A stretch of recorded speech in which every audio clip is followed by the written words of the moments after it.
Hello, everyone, and happy Tuesday. Craig McMillan at Management Recruiters of Tallahassee, Florida. And here at MRT, we love to hear about successful placements we've made. We like to go back 3 to 4 years and make sure those placements we made, say in 2016, are still there and contributing to the company.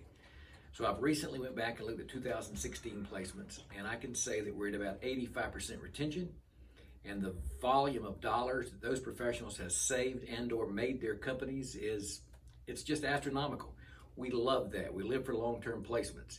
I want to read one example of a placement I recently made in the fourth quarter of 2019. It was a search awarded to us by one of my longtime legacy clients, and it was for a technical manager. So I had an intake call with the hiring manager. We wrote the specs for a technical manager. We went out, launched the search, identified the finite talent pool. It was about 75 to 80 professionals in a specific area around Detroit.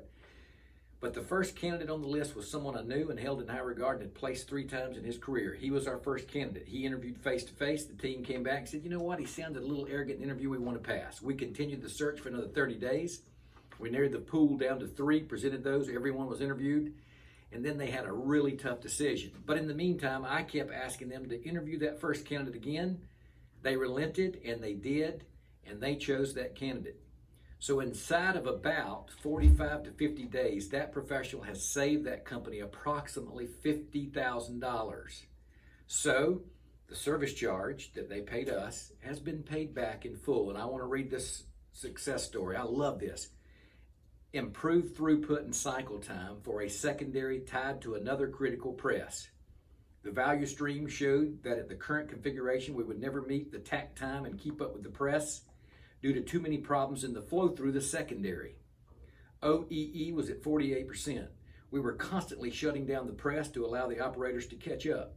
I pulled these machines off the press as standalone and modified the secondary sequencing, adding new clip supports and bowl feeders to improve OEE. The press is now running independently of the secondaries at 100%, and the secondaries offline are at 80%, soon to be matching the press once we complete a new tool design, adding snap features into the molded part, eliminating the need to install metal clips on the secondaries, making them obsolete and saving 6 total labor heads.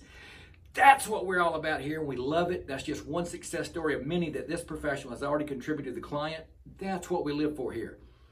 Just a success story I wanted to share. You guys have a great week, and we'll see you in the next video with a tip I hope helps.